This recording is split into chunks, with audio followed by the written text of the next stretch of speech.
bienvenida a este nuevo episodio de su podcast Hazlo Simple. Un podcast de salud emocional en donde buscamos ver simple la complejidad de la vida.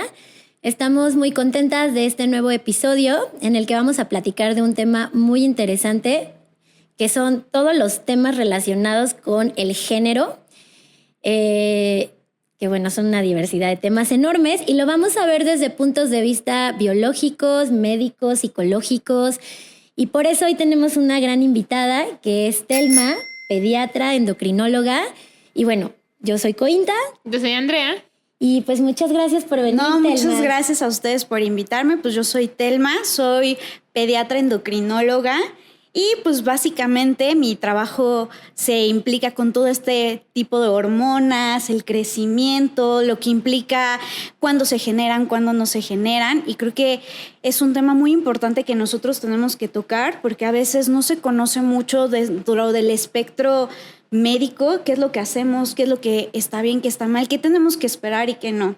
Y muchísimas gracias por invitarme. Muchas gracias a ti por venir. A mí me da curiosidad preguntarte, entiendo que para llegar a donde tú llegaste estudias medicina, luego haces una especialidad en pediatría y pues te dedicas a trabajar con niños desde que nacen. Supongo que un pediatra ni siquiera desde que nace, desde antes del nacimiento, me imagino. Pues sobre todo el momento en el que nacen, okay. Y pues vemos desde los 0 meses recién nacidos, o sea, siempre algo pasa desde el momento del nacimiento hasta los 18 años. Okay. O sea, técnicamente la ley dice de los 0 a los 18 años. Algunos dicen, no, ya son muy grandes, pero no, la realidad es que también somos expertos en tratar en pubertos, adolescentes y toda esta transición que se hace hacia la vida adulta.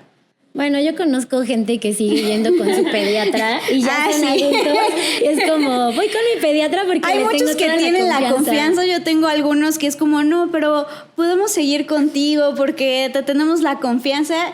Y claramente abres ese espectro, al final eres médico. Y pues sí, o sea, la realidad es que sí llega a pasar. Con el pediatra sobre todo llega a pasar. Ya sé. Mi pediatra de cabecera. El pediatra de cabecera, exacto. Y mi pregunta es, una vez que terminaste pediatría, me da mucha curiosidad, ¿cómo fue que te interesó la endocrinología? Que bueno, para quienes no lo sepan, es el estudio, entiendo que de toda la cuestión hormonal. Exacto, es justo toda la cuestión hormonal. Al final, las hormonas están en todo, ¿ok? Son lo que nos mantienen, nos despiertan todos los días, nos ayudan a estar alertas, nos ayudan a la digestión, nos ayudan en absolutamente todo. Creo que ese fue un poco el motivo de por qué cuando estaba haciendo pedia, es algo que a mí me gustó desde mucho tiempo antes, pero estaba como ahí guardado. Y la complejidad en la que tiene que unir todos los sistemas, conocer de todas las otras especialidades, porque al final se relaciona con la neurología, o sea, con cosas del cerebro, con cosas gastrointestinales, con cosas de justo cómo se va llevando como toda esta transición del crecimiento. Eso fue lo que me gustó mucho porque al final me motivó en el decir, tengo que conocer de todo. E integras tanto a tu, o sea, yo amo a los niños al final y me gusta esa integración que tienes de conocer absolutamente como de todo para poder dar un manejo a tus pacientes, ¿no?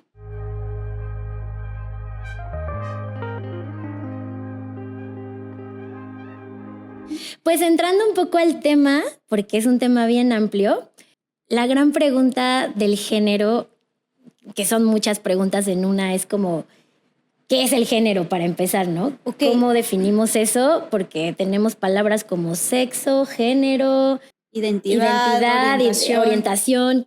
¿Cuáles son todas esas cosas? Claro, vamos a hablar un poquito sobre este tema y vamos a puntualizar como qué es cada uno. El sexo es aquellas características que nos definen físicamente como mujer o como hombre, ¿no? Con lo que nacemos, o sea, del momento en el que nacemos y tenemos estas características que nos hacen mujer o que nos hacen hombre. Ahora, cuando nos vamos al género, implica ya un poco más lo que se asocia socialmente o con nuestro entorno con el sexo al que somos asignados, ¿no? O sea, yo tengo un género femenino, puedo tener un género masculino. ¿Por qué? Porque yo nací con estas características de niña y entonces me toca vestirme de tal color, utilizar tales ropas, jugar a ciertas cosas, ¿no? El género es algo que implica un poco más este contexto este contexto social y que te dice tú debes de comportarte o tener estas normativas, que va asociado también a las costumbres de cada uno de, pues, donde nosotros nuestro entorno, ¿no? Ahora, la identidad sexual es algo que se asocia más a qué yo siento con respecto a este género y al sexo que se me dio o se me asignó, ¿no? El de, a mí me gusta jugar con muñecas, a mí me gusta jugar con carros, me gusta el fútbol, me gusta vestirme, me gustan los vestidos, a mí me gusta vestirme con shorts, o es esta parte en el cómo yo me siento, cómo me identifico y qué cosas me gustan para mí, ¿ok? A pesar de lo que esté en mi entorno, ¿no?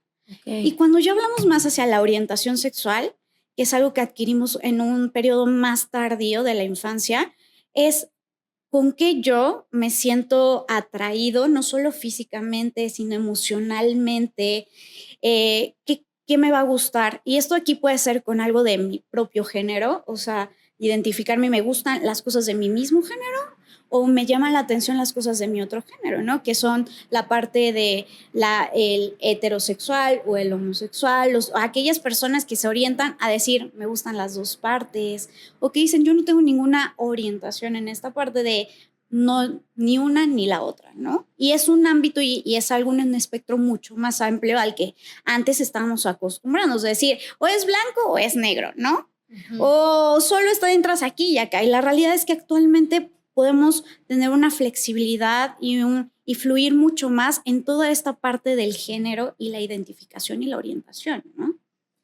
O sea que, por ejemplo, una persona puede nacer sexo niña, bueno, sexo mujer, género femenino, porque en su cultura el nacer con, no sé, con vagina quiere decir que te enseñaron a eso de decir, juegas con muñecas, te ponemos vestidos, todo este rol de ser niña. Okay. Entonces puede tener género femenino, puede tener identidad sexual masculina, porque entonces puede ser que se identifique con ser niño, niño. O las cosas masculinas, ¿no? De decir, a mí, o sea, sí, yo nací siendo niña, pero a mí me gusta, o sea, el fútbol, me gusta jugar con niños. Muy al inicio de la infancia, el juego es mucho de rol, ¿no? Y suele ser el típico, el llamado club de Toby, ¿no? De los niños con los niños, las niñas con las niñas. Pero puede ser de, a mí me gusta jugar con los niños, y a mí me gusta lo que juegan los niños, ¿no? Uh-huh. Y algún niño decía, a mí me gusta jugar con las niñas y me gusta cómo juegan y me gusta hacer las cosas que ellas hacen. Y eso es parte de tu identidad. De tu identidad.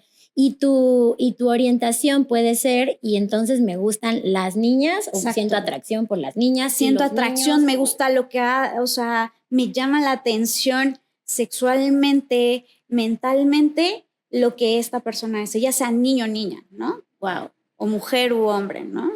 Y empezando por esta parte de que al nacer dices, bueno, sexualmente, por las características físicas, es un niño o una niña.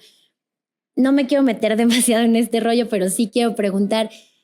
Lo evidente, pues ahí está, ¿no? Nace y de inmediato el doctor puede decir, tiene un pene, tiene una vagina. Claro. Pero también puede ser, y bueno, si vemos a nivel de los cromosomas, es como XX o XY, pero también puede ser que hormonalmente haya como una carga más femenina o más masculina, o se nazca como con más testosterona o más, eso también puede pasar. Claro, o sea, como tú lo dices, es un espectro y un tema muy grande del cual podemos hablar, pero sí, prácticamente desde el momento en el que somos concebidos y está toda la formación de los órganos del cerebro, hay un influjo y una preferencia para la generación de testosterona o de estrógenos, que genera ciertas conexiones a nivel de nuestro cerebro, pero que también influyen, uno, para lo que va a generar de las características de niño o niña. Y sí, claramente no es como que estas hormonas aparecen en la pubertad y en la adolescencia y de ahí ya se sabe. Ya empiezo a ser más femenina, empiezo a ser más masculina. No, son algo con lo que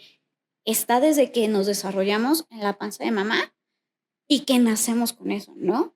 Que es algo que se va a ir apagando y que se va a mantener en un stand-by durante todo este periodo de la infancia, pero claramente sí tenemos este influjo de las hormonas desde el momento del nacimiento, desde antes, preconcepción, y que claramente sí genera una diferencia entre nuestro pensamiento, o sea, hasta se asocia con cómo el cerebro se desarrolla y qué partes se desarrollan más debido al influjo de las hormonas masculinas o las hormonas femeninas.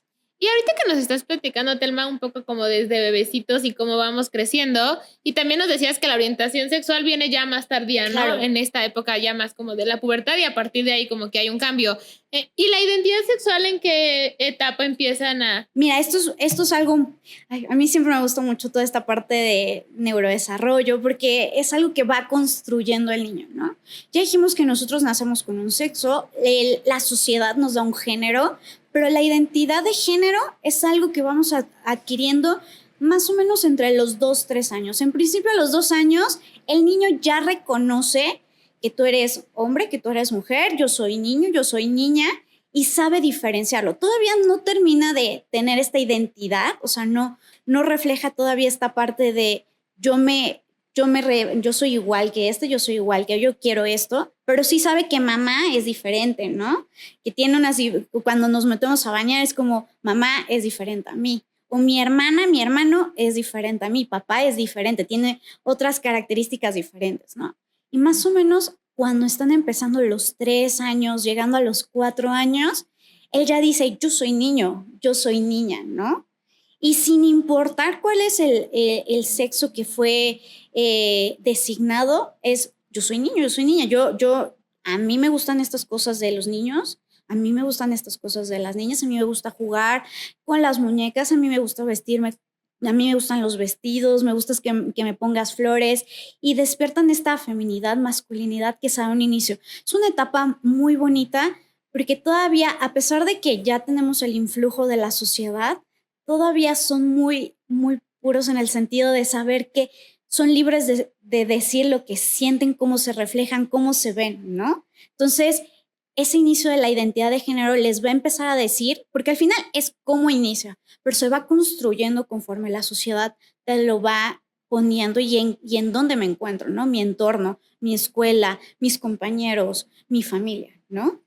Y pues lo vas construyendo y te vas diciendo, sí me identifico como niña, soy niña, o yo me identifico como niña, pero tengo un sexo masculino, ¿no?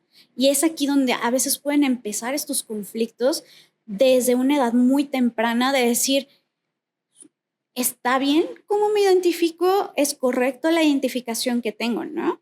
Y ya más la orientación sexual, que ya dijimos que es más como hacia esta parte de atracción, lo que me gusta tanto sexual, mentalmente de las otras personas, lo generamos hasta la pubertad y la adolescencia. ¿Ok? Telma, justo ahorita que estabas mencionando un poco cuando empieza la identificación con el género a partir de esta edad, mucho más en la infancia, o sea, sí hay cosas que uno podría observar cuando un niño empieza a tener esta dificultad para identificarse con el sexo de nacimiento. Sí, claro. O sea, insisto, esta edad es muy libre. Los niños a esta edad no es como... Es cuando tú le empiezas a decir al niño, esto está mal, o esto no lo tienes que decir, esto no lo debes hacer. Porque ellos a esta edad todavía tienen la capacidad de reflejar todo lo que quieren. Y literal, o sea, los niños te dicen, vas a una juguetería y te dicen, quiero una muñeca. A mí me gusta este coche, yo quiero este mono que se pelea o habrá juguetes que de hecho son, o sea, a género, que no tienen como un por acá, para allá, pero sí te dicen, no, ¿sabes qué? Es más, cuando van a comprar a las tiendas es como, ay, está súper bonito este vestido, o yo quiero esos tenis rosas, ¿no? Uh-huh. O a mí me gustan estos que tienen como florecitas. Claramente van sintiendo esta afinidad a las cosas que a ellos les gustan, ¿no? Y que está impuesto por nuestra sociedad de que es de niño o que es de niña, ¿no? Que creo que ahí es en donde empieza el conflicto, porque realmente no sería un conflicto si hubiera esta libertad de elige, pero creo que como adultos empezamos muchas veces como sociedad a delimitar de entrada cuántos géneros existen para nuestra sociedad, por ejemplo, mexicana, ¿no? Y entonces decimos, o es rosa, o es azul, o es niño, o es niña. Claro, lamentablemente todavía nuestra sociedad mexicana no es tan flexible en esta parte. Ya se empiezan a dar algunas, o sea, las nuevas formas de enseñar a los niños y de educar en cuanto a familia ya permiten tener un poco más esta flexibilidad de, ¿sabes qué?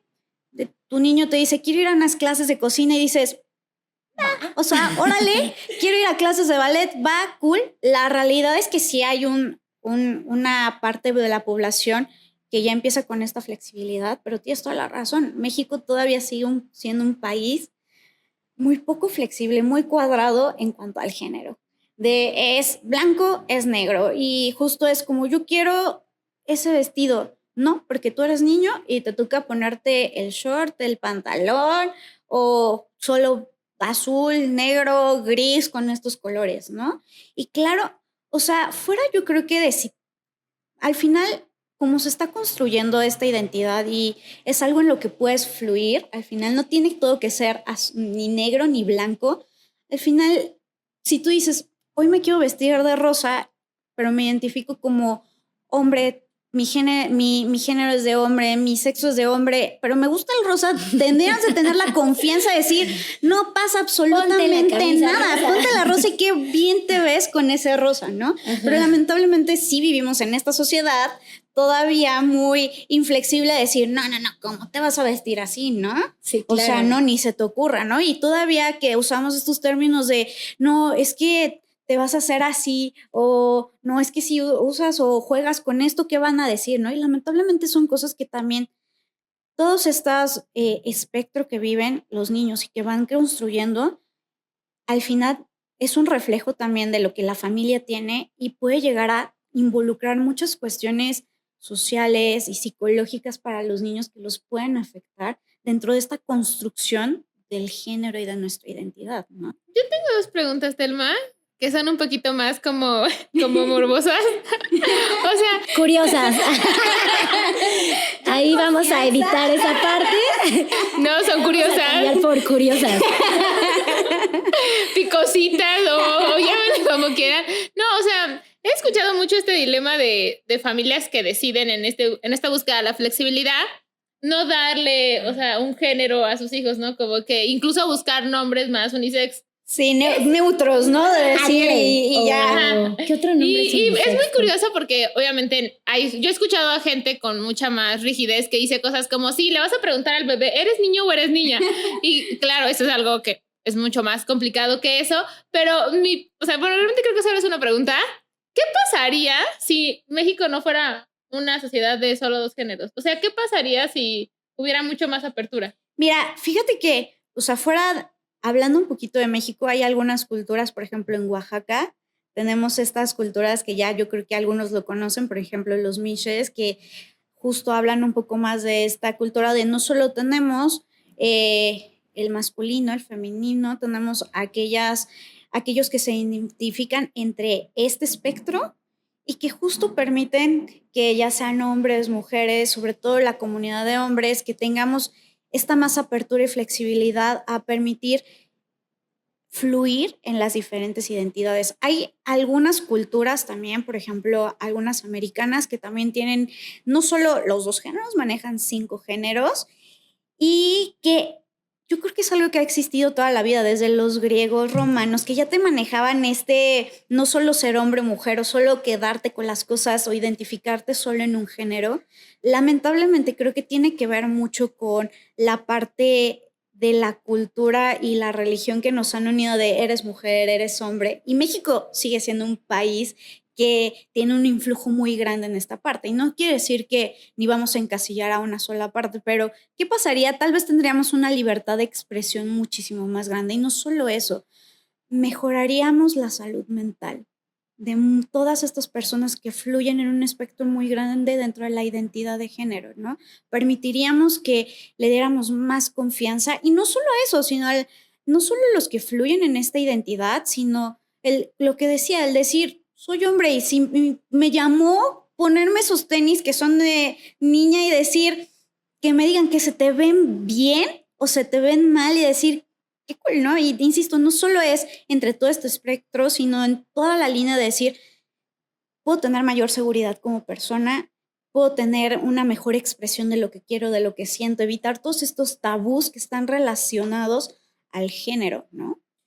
Oye, me da curiosidad de esta cultura, decías hace rato, platicábamos fuera del aire, que son los apaches. Ajá, hay una comunidad apache americana que justo se asocia, tiene los 5 géneros, ¿no? Y te dicen, está el hombre, está la mujer, pero está el hombre espiritual, la mujer espiritual y está estos que están en la línea de en medio, ¿no? Y que de hecho, o sea, tienen el permiso y dentro de su cultura de soy hombre, pero o sea, realizo roles de mujer más femeninos y también, y es justo, y lo ven bien, es algo que entra dentro de todo. De hecho, lo consideran a estas personas como, justo es la parte como espiritual, le dicen, tienen parte de esta divinidad que adquiere su comunidad y dicen, tienen la posibilidad hasta como de permanecer y ver más allá de lo de solo los hombres ven, las mujeres no, ni está muy padre este sentido de cómo estructuran al género, ¿no?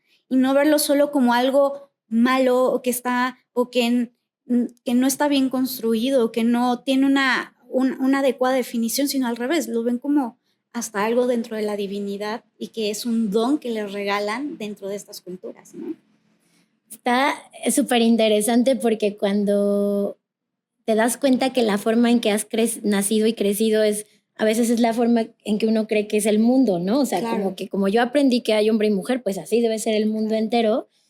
Y justo ahora que preguntabas esto de si asignar, bueno, permitir esta identidad de género desde pequeños o no, y estas familias que dicen vamos a esperar a que él o ella decida, yo también quiero preguntarte como pediatra, que la verdad es que la mayor parte de las veces yo pienso que los papás y las mamás a quien acuden primero es al pediatra antes de ir a un psicólogo, sí, claro, o a cualquier otro especialista, van como a su pediatra de cabecera.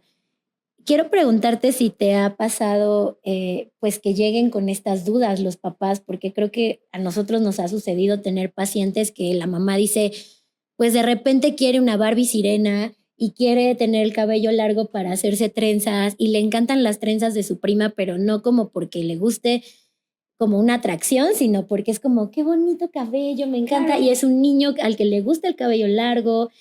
Y una de las cosas que a nosotros nos reportan generalmente es vergüenza. O sea, tanto del niño a veces que ya empieza a notar que los adultos esto no lo ven muy bien, y entonces un niño que tiene una Barbie sirena la trae escondida en su mochila porque no está padre que los otros se den cuenta. Y tanto de los papás que también dicen como va a llevar sus juguetes a la fiesta y cuando los saque todos son juguetes de niña. Sí, claro. Entonces, ¿te ha pasado este tipo de pacientes que lleguen con estas dudas? Mira, es muy curioso porque actualmente la sociedad se ha ido como flexibilizando. Los papás actualmente como que justo es esto de ponemos más nombres neutros, como que somos un poco más flexibles. Sí hay algunos que luego, ¿sabes? Me ha tocado más de los que están como en el periodo de pubertad, adolescencia, de decir, oye, ¿crees que debamos de, no sé, llevarlo con algún psicólogo, psiquiatra? Porque a veces tiene como estos roles más de niño, siendo niña, a veces nos refiere que como que le gustan los niños, niñas. Entonces, hay papás, sobre todo cuando ya más se acercan a esta parte de la pubertad, como que les causa este conflicto y sobre todo es difícil también porque, insistimos, estamos ante una sociedad que nos impone dos tipos de géneros, ¿no? Que se ha ido flexibilizando, sí, pero no todos son así, ni a todos se educó así. Entonces, sí causa un conflicto, pero actualmente creo que muchos de los papás intentan entender un poquito más a sus hijos, intentan darle como este apoyo o ver qué es lo que pueden hacer ante este tipo de situaciones, ¿no? Porque creo que a nosotros nos ha sucedido, por lo menos yo sí tengo algunos ejemplos de papás que obviamente todo viene desde el amor a sus hijos y desde intentar lo mejor para ellos, pero que intentan encontrar soluciones. Sí. Como de qué manera puedes arreglarlo. O sea, un poco, mira, tuve un paciente hace muchos años que era un niño de unos 8 años que amaba jugar con muñecas.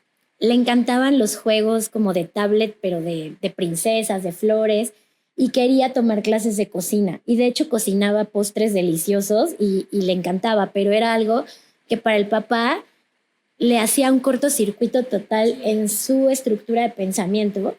Y cuando lo empezó a llevar conmigo, su objetivo de la terapia y su intención no era entenderlo, sino arréglalo. O sea, algo está mal porque no puede ser que le gusten tanto las cosas de niña, que quiera ver caricaturas de ponis y de niñas y que quiera cocinar. Y entonces pienso yo que pudiera haber papás o mamás que buscaran a Sí, una claro. endocrinóloga pediatra como de, oye, y tal vez si ajustas algo hormonalmente pueda Sí, corregirse. a mí no me ha pasado, pero sí he oído casos en el que si llegan con esta intención de, oye, y si le ponemos, es niño, y le ponemos aquí hormonas de niños, testosterona, pues tal vez se va a hacer pues, más niño, masculino, ¿no? Más ajá. masculino, sobre todo con los niños. Fíjate que da más como esto con los niños. Y sí pasa de que es como, ¿cómo lo podemos arreglar? ¿Cómo podemos mejorarlo? ¿Cómo se cura esto? ¿Cómo lo llevamos a la otra parte, no? Lamentablemente sí vivimos todavía en esta sociedad en la que es como, lo tengo que curar, lo tengo que arreglar. Y sí puede ser visto desde el amor, pero es parte del pediatra también enfocar a los papás y también darles una realidad de la situación, que si bien el endocrinólogo justo forma parte de este apoyo dentro de este espectro de las identidades, porque al final nos encargamos también de este manejo, también tenemos que saber enfocar a los papás y decirles que ni es una enfermedad, ni es algo que está mal, ni que, hay un problema dentro de sus hormonas, porque luego justo estos comentarios de, ¿y si le hacemos un perfil hormonal, pues ahí sale algo? No, la realidad es que, no es algo así, ¿no? No es algo que está mal en tu cerebro, no es algo que está mal en la generación de tus hormonas, ¿no? Porque va más allá no solo de la construcción biológica, sino de qué es lo que yo siento, qué es lo que me gusta. Insisto, puede ser una persona que te identificas con tu propio género, con tu propio sexo, y aún así decir, ¿sabes qué? Pues me gusta vestirme de azul y para mí, ponerme shorts, pantalones, los zapatos de niños, y no quiere decir que va en esa parte, ¿no? O sea, como para hacer una conclusión muy informativa de una pregunta muy genuina y muy válida que los papás podrían tener, Claro. podríamos decir que los conflictos que pueden experimentar los padres viendo que sus hijos tienen una identidad de género diferente a la impuesta, no tienen absolutamente nada que ver con que pueda haber un desequilibrio hormonal o una cuestión, pues sí, hormonal que esté mal en su cuerpo y que al corregirla eso se va a arreglar. La realidad es que no es algo que se pueda corregir. La identidad de género es algo que vamos adquiriendo en el transcurso de nuestra vida, que puede ir cambiando, que puede ir modificándose, se puede agregar, se pueden quitar cosas. Hay dentro de la parte médica un espectro muy diferente que asociamos a patologías que se asocian a la diferenciación sexual, que sí tienen que ver con cosas del nacimiento, con el efecto que tienen o no las hormonas en nuestro cuerpo y que sí pueden tener una asociación con cómo yo me voy generando o construyendo estas identidades, pero no por cambiar o poner algo voy a dejar de o voy a curar algo, ¿no? Sí hay un involucro hormonal con lo que yo siento, cómo me genero, cómo estoy, pero no cura cosas, no cambia mi identidad, no cambia mi sentir, lo que yo tengo, ¿no?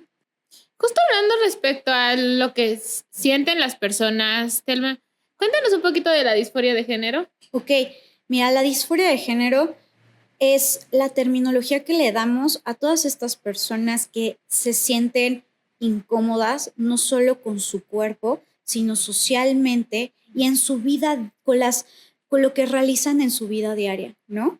¿Por qué? Porque muchas de nuestras actividades inconscientemente se asocian a un género, ¿no? Sí es más cosas que a veces hacemos como relacionadas a un género, ya sea mujer, hombre, y esta disforia es ese malestar que le genera a estas personas que no se asocian a un género solo masculino o femenino, ¿no? Y que se identifican hasta con el género que no está impuesto por nuestro sexo, ¿no? Yo soy hombre, tengo caracteres sexuales de hombre, pero a mí me gusta lo de mujer. Y no solo eso, me siento mal porque en esta sociedad está impuesto que yo debo de comportarme de cierta manera, actuar de cierta manera, vestirme de cierta manera, pensar de cierta manera, y no lo puedo hacer o no lo puedo hacer con tanta libertad. Y aunque lo tenga la libertad, hay hay un entorno que me impide sentirme totalmente satisfecho, ¿no? Con lo que yo también tengo, ¿no? Y esto implica mucho y se va acentuando conforme va avanzando la infancia hacia la pubertad y hacia la adolescencia. ¿Por qué? Porque es cuando empezamos a generar estos cambios físicos, que ya sabemos que en la pubertad tenemos la aparición de estos caracteres sexuales secundarios, que es la aparición del bigote, que empieza a crecer el pecho, la forma en la que el cuerpo va adquiriendo, la voz que tenemos, que es más grave, que es más aguda. Y entonces si ya tenía un problema de mi identidad de género, o más bien un conflicto con cómo yo me identifico y cómo está impuesto, entonces empiezan a tener esa sensación de, es que esto no es lo que yo quiero, no quiero verme así, no me siento bien con cómo yo me veo, y puede generar muchos conflictos en cuanto a la salud mental, ¿no? Y sabemos que actualmente nuestra población de adolescentes y dentro de la pubertad y adolescencia, los problemas de salud mental cada vez han ido aumentando muchísimo más en nuestra población, ¿no? Y es algo que tenemos que tener muy en cuenta, y sobre todo como pediatras también, porque es algo que afecta a nuestros niños, ¿no? Es algo que tenemos que mejorar para que ellos sean felices. O sea, al final, la niñez es para ser feliz, para construir, es tu base de todo lo que vas a hacer, ¿no? Por lo tanto, tenemos que cuidarla mucho para que tenga una adecuada formación en todo lo que va a generarse después, ¿no?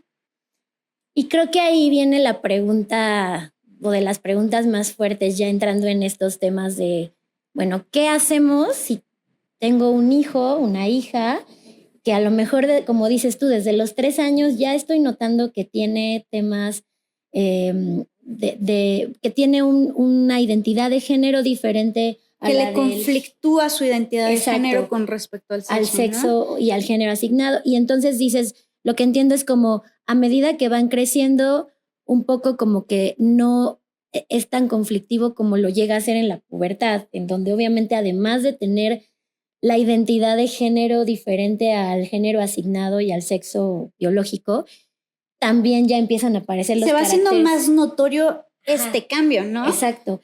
Y ahí la pregunta que yo tengo es, ¿cuáles son los protocolos que existen? O sea, ¿desde qué momento se debería? Por ejemplo, hay niños que dicen, y yo lo veía en el hospital de pediatría donde trabajaba, que había un niño que llegaba y decía, yo me llamo Sofía y quiero que se refieran a mí como Sofía, aunque su nombre era, no sé, Paco, ¿no? Y entonces, como que ahí empezaba este conflicto de los papás y hasta del personal médico de si le decimos como Sofía o le seguimos diciendo como Pedro, ¿no? Entonces, ¿desde qué momento? Desde el momento en el que el niño te lo identifica, ¿no? O sea, el conflicto a veces no es del niño, sino a veces es de los que están en su entorno, ¿no? Y como pediatras claramente es algo que, siempre nos cuestionan, nos preguntan, ¿tenemos que hacerlo? ¿No lo hacemos? ¿Lo seguimos llamando por su propio nombre? Le preguntas, porque al final las consultas pediátricas es del niño. Tendemos como pediatras a veces, llevan al niño a la consulta pediátrica y te dice, y platican con el papá, y es que esto es la cuestión, y lo traigo por esto, y el otro, y el niño está sentado así, jugando con lo que hay ahí al lado, o que ve, o viendo las paredes, ¿no? La realidad es que las consultas son para los niños, ¿no? Y están hechos para los niños. Yo, por ejemplo, siempre les pregunto, ¿cómo te gusta a ti que te digan?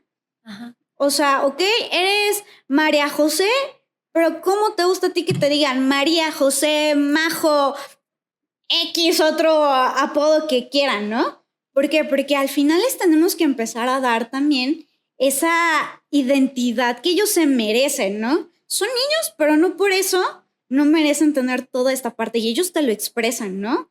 A veces hasta te le dicen, no, pues es que a mí me gusta que me digan Pepe, ¿no? Y no, pero es que así no te decimos. Pero él dice, pues a mí me gusta que me digan Pepe, ¿no? O sea, y pues dices, pues es Pepe, o sea, y a él le gusta que le digan Pepe. Los niños expresan las cosas. Lamentablemente, como adultos, les queremos imponer cosas, quitarles cosas. ¿Por qué? Porque nos avergüenzan, porque vemos que no está bien ante la sociedad.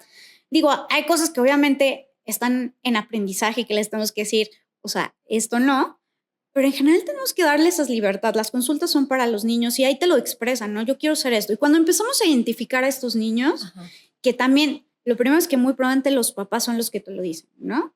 Más que el niño, porque pues el niño está ahí, ¿no? Ya cuando van en primaria, secundaria, sí empieza a causar un poco más de conflicto, porque lamentablemente los niños también, o sea, empiezan a decir, ay, ¿por qué te juntas con las niñas? O ¿por qué el día de que tenemos que traer los juguetes, por qué tú traes esto, no? O el día que que no venimos de uniforme, ¿por qué tú traes un suéter rosa, no?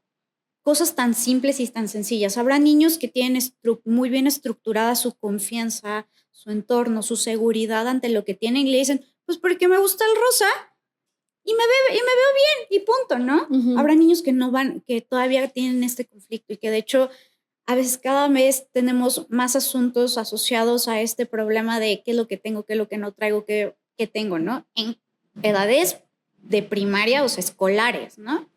Entonces, es algo que sí existe y que sí causa problemas desde estas etapas. Es importante identificarlos y por eso tú tienes que hablar con los niños en las consultas para tú también ver qué es lo que sienten, qué es lo que expresan, porque también apenas es la parte de construcción, ¿no? ¿Qué quieren ellos, no? ¿Qué están buscando? Y en base a eso, al final es un manejo bastante integral. Es algo que sí ve el pediatra, es algo que sí ve el endocrinólogo, pero es algo que también tiene que ir asociado con psicólogos, con psiquiatras, porque justo tenemos que detectar estas disforias de género, ver que realmente, o sea, nuestro diagnóstico sean acordes a lo que el niño necesita, siente y requiere, ¿no? Ujú. Y ya que tenemos todo este abordaje inicial, ir viendo qué vamos a hacer en cada etapa de nuestro niño, ¿no? Y aquí creo que va como una parte muy importante de decir en qué momento es ideal, en el momento en el que el niño te lo expresa, los papás tienen esta inquietud y es cuando tienes que hacer un abordaje integral, no es algo solo del pediatra, es algo que debe de ir, al final involucra la parte mental, la parte del neurodesarrollo, la parte del crecimiento de nuestros niños, ¿no? Me voy a regresar un poquito solo para antes de pasar a todo el tema del transgénero. Creo que una parte importante sería definir cuáles son los géneros que conocemos, ¿no? Decíamos, en nuestra sociedad pues está como muy claro hombre, mujer, pero sabemos que ya hay muchos géneros no exclusivamente de... Dicotómicos como los Claro, sí, ya no es binario este asunto, Exacto. ¿no? Y entonces, ¿qué géneros son los que conocemos ahora y de los que frecuentemente hablamos? Por ejemplo, ¿qué pasa con el género fluido? Bueno, el género fluido es aquellas personas que dicen, yo no me identifico como un hombre ni como una mujer, pero a veces me gusta esta parte de la feminidad y a veces me gusta esta parte de la masculinidad, ¿ok? No tiene que ver con la orientación sexual y eso es muy importante. Como yo me identifico en mi género, no quiere decir que cuál va a ser mi orientación sexual. Pero son estas personas que están cómodas y se siente bastante bien en fluir entre la masculinidad y la feminidad, ¿no? Okay. Pero vamos a tener también personas que, por ejemplo, son a género, ¿no? En el que dicen, yo no creo en los géneros, eso de ser masculino, ser femenino, no es lo mío, tampoco quiero ir de aquí a allá, yo no tengo un género, ¿no? Pero también vamos a tener aquellos que entran en esta parte neutra, en la cual no es que yo no crea, solo no me identifico como hombre, como mujer, que entran aquellos géneros no binarios. Y vamos a tener la parte del transgénero también, ¿no? En el que yo tengo asignado un sexo masculino, un sexo femenino, pero me identifico como hombre, como mujer, ¿no? O sea, soy hombre como sexo, pero me identifico como mujer, me gustan las cosas de mujer y están haciendo esta parte de transgénero hacia el otro género al cual no está impuesto por su sociedad y por lo que tiene biológicamente. O sea que el transgénero lo podríamos definir como una transición, es como un proceso de ir más que transitando. como ese proceso es encontrarse en la situación en la cual lo que yo tengo asignado biológicamente e impuesto por sociedad no va con lo que yo me identifico, ¿ok? Ya. Es como decir, tengo esto, pero yo me encuentro acá, ¿no? que es donde se abre este espectro de decir, esto es lo que yo tengo, pero a mí me gustaría, yo me siento más feliz si yo tuviera características como de mujer o tuviera características de hombre, ¿no? Telma, en tu experiencia, nos decías que esto se construye. Yo tuve hace un tiempo un paciente que en un inicio, en aquel entonces me compartía que era género no binario. Conforme fue creciendo, porque veo niños y adolescentes, las cosas fueron cambiando y dentro de las muchas cosas que trabajamos en algún momento me dijo, yo me reconozco como hombre y quiero ser, e incluso elegimos un nombre y actualmente para nosotros está bien.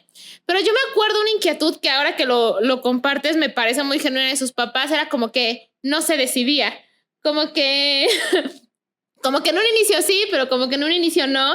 Y entonces como que esto le genera mucha inquietud a los papás. O sea, yo creo que los papás eran como, nosotros aceptamos que elija algo, pero ellos no sé si tenían como esta necesidad de que elija. Decir, que nos diga qué es. Elige algo. Está bien, pero no importa si quieres ser unicornio, pero dínoslo, ¿no? Sí, es algo que se va construyendo, insisto, en las primeras etapas, la realidad, y es que esto lo podemos ver en todos los niños. De pronto va a haber un niño que es de sexo masculino, que se identifica como niño, y de pronto vio el unicornio y la Barbie que trae al unicornio y dijo, soy fan de esto. Y pasa por esa etapa, de pronto se le olvida y ya le llamaron los dinosaurios por allá, ¿no? La realidad es que en general debe de haber esta flexibilidad en cuanto, o sea, el género no tiene que ser algo, es blanco, es negro, ¿no? Hay un espectro muy grande de grises, de colores que se acercan más al blanco hasta el negro. La realidad, ellos van creando y construyendo hacia qué cosas le van gustando más. O sea, y eso nos pasa a todos en la vida, hasta cuando para vestirnos y todo. Tenemos etapas en las que decimos, esta es mi etapa de negro y grises, y y llevo un año vistiendo de negro y grises, y de pronto dices, pasa el unicornio. pasa un unicornio y dices, a partir de hoy me voy a vestir con los colores más extravagantes de la vida, ¿no? Ajá. Y es que eso es algo que realmente va pasando en el transcurso de toda nuestra vida, que la identidad se va construyendo en estas etapas y es como mucho más importante en cuanto a qué es lo que yo quiero, porque no tiene una base previa, ¿no? Entonces, la realidad es que a veces dicen, me gusta más esto, me gusta más aquello, me gusta, o sea, tan fácil como decir, me gusta o no la comida con chile, sin chile, bueno, ya probé la que tiene chile, ya probé la que no tiene chile, ¿no? Entonces, es esta parte en la que no les podemos exigir a los niños de decir, ¿qué eres? ¿Con qué te identificas? O sea, no es como, dímelo ya para saber qué vamos a hacer. Y de hecho, eso tiene que ver mucho con en qué momento empezamos tratamientos con toda esta parte de los pacientes transgénero y que no se inician en etapas tan tempranas justo por esta situación. ¿Por qué? Porque están todavía identificando qué son. El cerebro no termina de desarrollarse hasta mucho después del adulto, o sea, cuando ya somos adultos en las primeras etapas, 21, 23 años, todavía tenemos esta concepción y crecimiento de nuestro neurodesarrollo. De hecho, por eso, en general, todavía, por ejemplo, en Estados Unidos, el pediatra puede ver a los pacientes hasta los 21 o 23 años porque técnicamente el adulto joven temprano todavía está en su desarrollo, ¿ven? ¿no? Yo estoy en mi desarrollo, yo siempre les digo, yo estoy en mi Puros desarrollo. pacientes de 21 años. Pero, o sea, seguimos construyendo esta parte y todavía seguimos en esta parte de maduración, mucho más lenta. ¿Y por qué tiene tanta importancia? Porque es mucho más rápido, mucho más cambiante, mucho más flexible en estas primeras etapas y al final es la base que va a construir a nuestras etapas posteriores, ¿no? Oye, entonces, como para ir cerrando, si una persona finalmente toma la decisión de transitar al otro género, ¿cómo es el proceso? O sea, ¿qué es lo que se hace a nivel hormonal, médico? Sé que los protocolos deben variar de país en país y que se deben hacer cosas diferentes seguramente.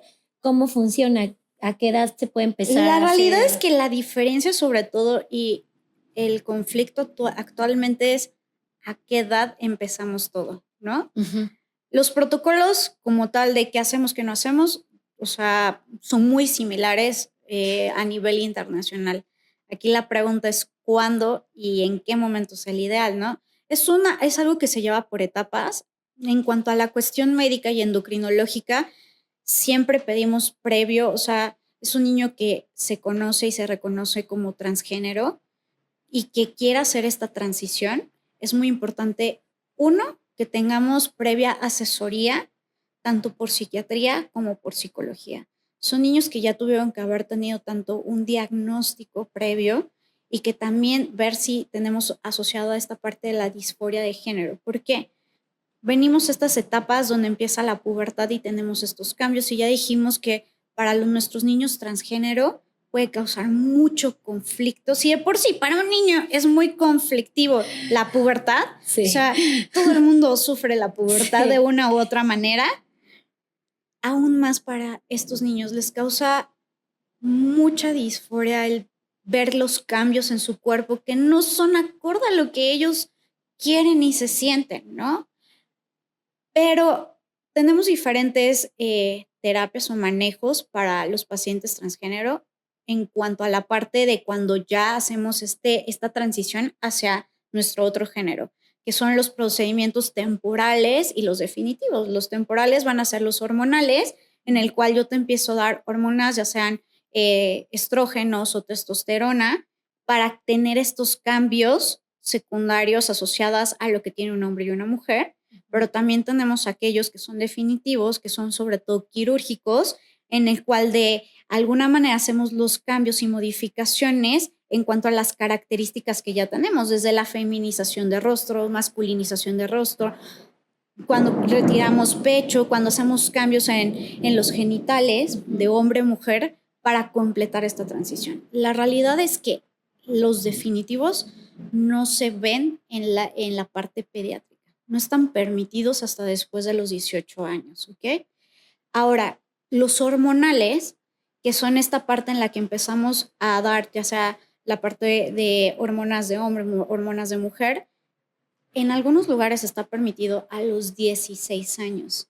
Siempre y cuando, ¿por qué? Porque estamos hablando de partes también legales y no en todos los estados, al menos aquí en México, todavía tenemos como estas leyes que de nuestra comunidad transgénero que están tan bien establecidas, pero al menos algunas guías te dicen, sí o sí a los 18 puedes hacerlo, porque pues cada quien es libre de hacerlo. ¿Qué hacemos con los niños? Porque al final la tutela es de los padres, ¿no?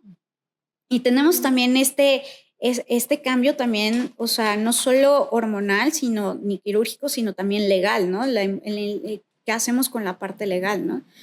Pero en cuanto al hormonal, después de los 16 años, podemos iniciar los cambios, ¿ok? ¿Qué pasa con todos estos niños que van a empezar la pubertad? Y no podemos hacerles cambios hormonales, ¿no? No les podemos dar hormonas de niño, de mujer o de hombre. Lo que hacemos es que paramos la pubertad, ¿ok? Okay. Cuando empezamos a ver que tenemos ya previo con diagnósticos de psiquiatra, de psicólogo, que nos hicieron todo este manejo integral, que ya no es como de la semana pasada lo vieron y hoy empezamos, sí, sino es algo que lleva un manejo bastante grande. Entonces decidimos, tanto con niño como con papás, iniciar estos bloqueadores de la pubertad, ¿ok? Normalmente justo los mantenemos hasta los 16 años, 14 años, en el cual los niños pueden, claramente durante todos estos años siguen llevando un manejo integral. Ajá. Y pueden tomar la decisión de hacer las transiciones, ¿no? Pero esto implica también no solo que yo diga, ay, bueno, pues ya traté esta parte, no tiene una pubertad, la va a tener después, pero implica también cuestiones médicas que tenemos que ir vigilando. Y esto es muy importante porque tal vez es algo que no hablan todos o que no es tan conocido, porque dar estos tratamientos al final influyen en el crecimiento del niño, en la osificación y la calcificación, porque es la pubertad y la adolescencia es el periodo donde terminamos también la madurez biológica, ¿ok? Entonces implica también cuáles van a ser las cuestiones, en qué va a querer con respecto a si tiene ovarios, si va a querer preservar en esta parte, porque en algún punto ella quiere ser mamá, a pesar de que se identifique con un género masculino.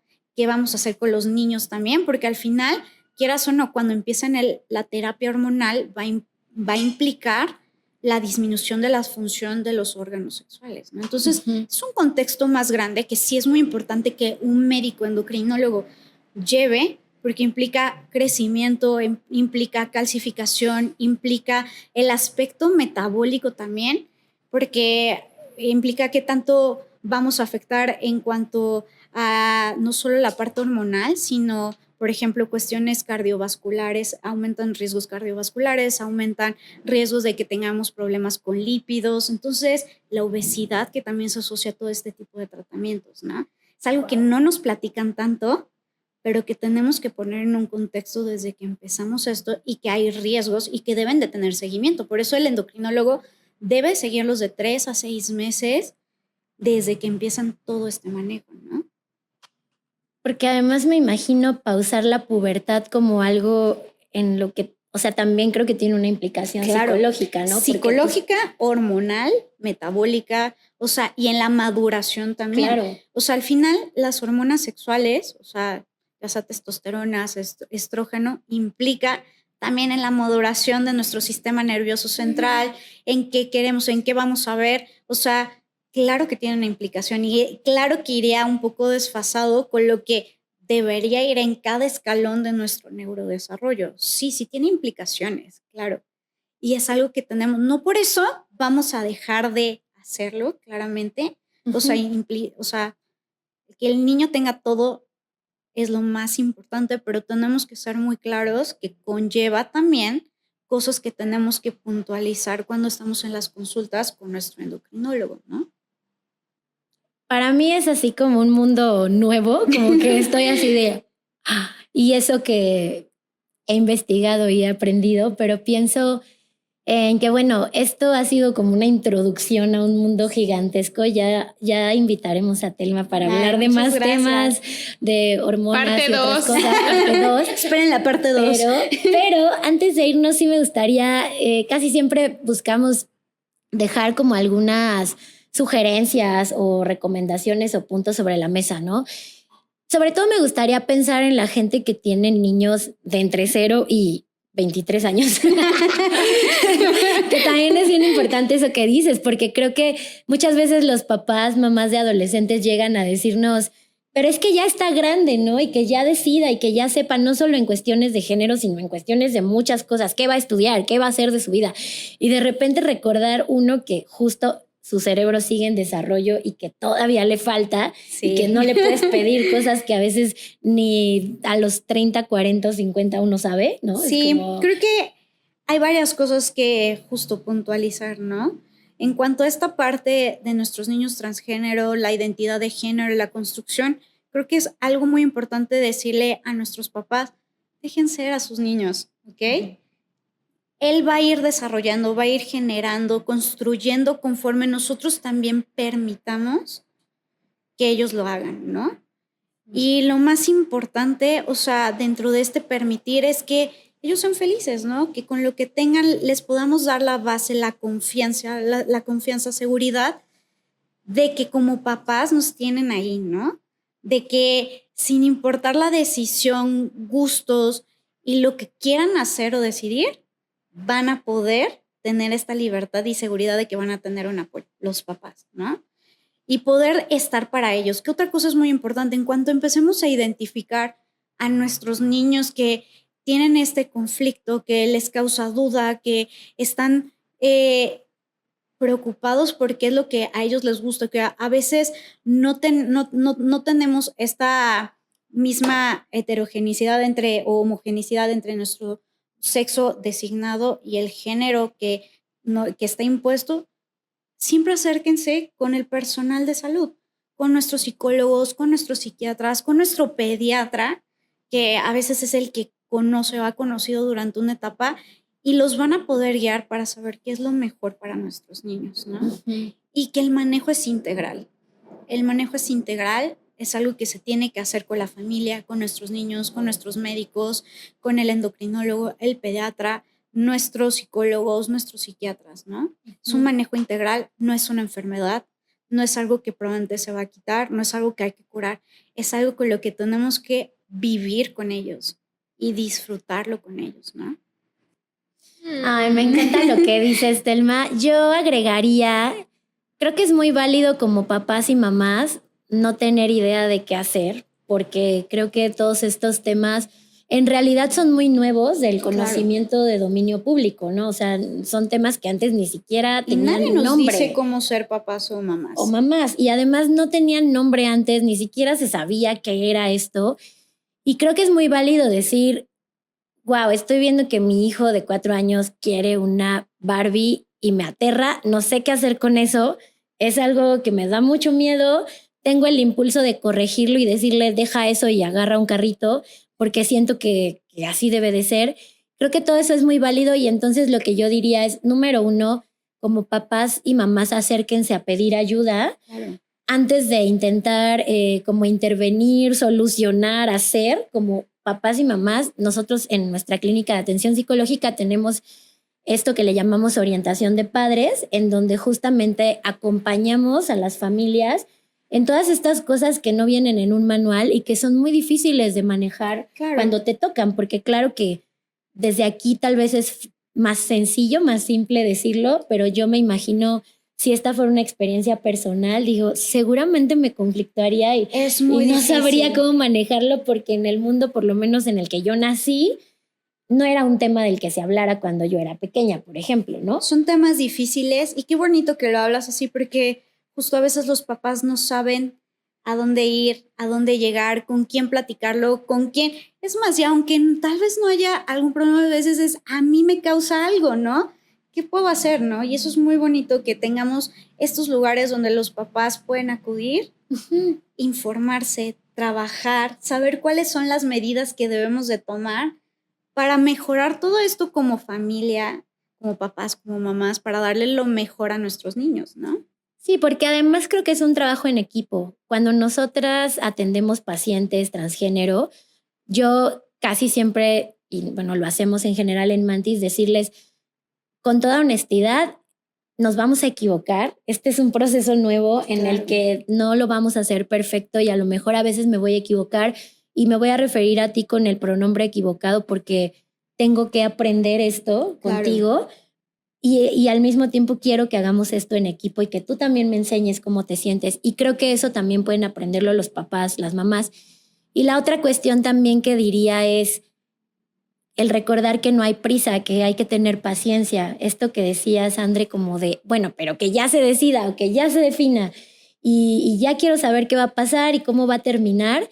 Creo que es muy importante aprender a tolerar la transición, el camino, como tener mucha tolerancia a la incertidumbre que nos cuesta tanto como seres humanos, de ya quiero saber y quiero saber qué pasa, qué pasó, siguen, y saber que muchas de estas cosas no vamos a tener la respuesta tal vez en años. Claro. Tal vez nunca, ¿no? Y en general creo que la pediatría siempre es de paciencia. Y hay algo que yo siempre le digo a los papás, todo a su tiempo.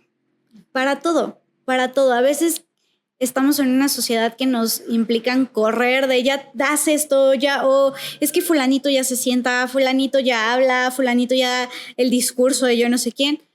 Todos los niños van a su tiempo y tenemos que acompañarlos en ese tiempo, tenemos que ser pacientes y disfrutarlo, o sea, y yo creo que lo más importante es disfrutar esa etapa, ¿no? Como papás, como mamás, como niños, como médicos uno lo disfruta mucho. Yo quiero cerrar con que contacten a Telma y a nosotras para más información. No, venían a mi mente unas frases como, yo creo que lo nuevo nos da miedo. Está este refrán de mejor viejo por conocido que nuevo por conocer. Malo por conocer, ajá. También tenía el pensamiento, bueno, si yo, de todo el tiempo que estuvimos hablando, pensaba en si yo fuera mamá y con todo y que soy terapeuta y que trabajo en una clínica de atención psicológica, estaría aterrada de miedo, no sabría ni qué hacer. Yo creo que lo que más aparece en la mente es el miedo a equivocarse. El mayor de los míos es equivocarse con los hijos, o sea, equivocarse con otras personas, porque bueno, te equivocas tú. El otro día platicaba con uno de mis pacientes y me decía, si yo tomo decisiones para mí es fácil, porque si me caigo me levanto y me sobo, pero si tomo decisiones para alguien me es difícil porque me da miedo lastimar a las demás personas. Entonces, yo creo que ese tipo de temas da miedo y lo único que yo puedo rescatar de poder tener estos espacios es que un poquito más de información, no solo para las mamás, no solo para los niños, sino para la amiga que conoces o para la persona que no esté tan informada, incluso para nosotras, siempre un poquito de información nos ayuda a tener un poquitito menos de miedo, Claro. o al menos ver que hay tierra firme, pedir ayuda. Entonces, compartan nuestro podcast. No, o sea, sí, el poder compartirlo para que cada día seamos, o sea, el poder tener más información también nos podría permitirnos ser una sociedad un poco más flexible en algunas cosas, sabiendo que, o sea, he escuchado muchos mitos y podríamos tener un episodio respecto a eso sobre sí. estos temas de seguro está fingiendo, seguro no sabe qué quiere. Para llamar la atención. Ajá, y que hoy actualmente el tener esta información nos permitiría decir, bueno, al menos no lo sé del todo, pero puedo respetarlo o acercarme a alguien. Claro. Sí, creo que dicen esta frase de "It takes a village to raise a child", que es como que pues se necesita toda una comunidad para criar a un niño, y creo que no, aun si no tenemos hijos o si nuestros hijos no están pasando por estos temas de género, como también fomentar la empatía y el Claro. no juicio hacia los demás, ¿no? Si ves que el hijo de tu amiga saca su Barbie o la hija de tu amiga decide vestirse con shorts Sí, tú y puedes pelo crear corto, hijos más comprensivos, aunque no estés en esa situación del no está bien decirle a otro niño que es diferente a ti en la escuela, tal cosa. O sea, ese tipo de cosas sí. El cambio viene de lo que hacemos cada uno de nosotros con este tipo de temas. Claro, yo creo que la transformación ya no la hacemos a nosotros los adultos, sino la transformación lo vamos a hacer hacia las nuevas generaciones, ¿no? ¿Qué es lo que queremos que ellos aprendan? ¿Cómo queremos que ellos vivan, no? Y justo la información te hace libre, y si te hace libre te da la posibilidad también de descubrir nuevas cosas, y justo no solo para los papás, mamás, nuestros niños, sino para la comunidad, para informarnos qué es lo que tenemos, qué es lo que hacemos, a dónde podemos acudir, y justo empatizar más con estas comunidades que al final han sido segregadas en el transcurso de nuestra historia, y que creo que no hay ni motivo ni razón, y que saber que tienen algo con que contar y que la población pueda informarse ante eso, ¿no? Pues muchísimas gracias, Telma. No, muchas gracias. Esperen a la ustedes. segunda parte de Telma en este podcast. Seguro, y tercera. ¿Cómo te pueden encontrar las personas que quieran atención pediátrica endocrinológica para sus hijos? Sí, mira, tengo en el Instagram, tengo una página que es Creciendo Sanos y Fuertes, así tal cual lo ponen junto, Creciendo Sanos y Fuertes, que creo que es la intención también de todo esto, y pues ahí me pueden buscar dentro de las redes y por ahí nos podemos comunicar. Muchísimas gracias. Gracias También a ustedes. nosotras les recordamos seguir, compartir, sobre todo si les gustan estos episodios, y si no también, siempre digo, tal vez a otras personas sí les puedan gustar, de nuestro podcast. Hazlo simple, recordarles que este es un podcast de nuestra clínica Mantis, una clínica de atención psicológica para todas las edades. Y pues que también tenemos nuestras redes sociales de la clínica para que también puedan visitarlas y conocer lo que hacemos. Y bueno, pues que nos dejen sus comentarios, que nos ayudan un montón a saber qué temas les interesa que toquemos y para qué otros temas les gustaría que invitáramos a Telma de nuevo. Ay, sí, pongan en sus comentarios y nosotros con gusto. Muchas Muchas gracias. gracias, Telma.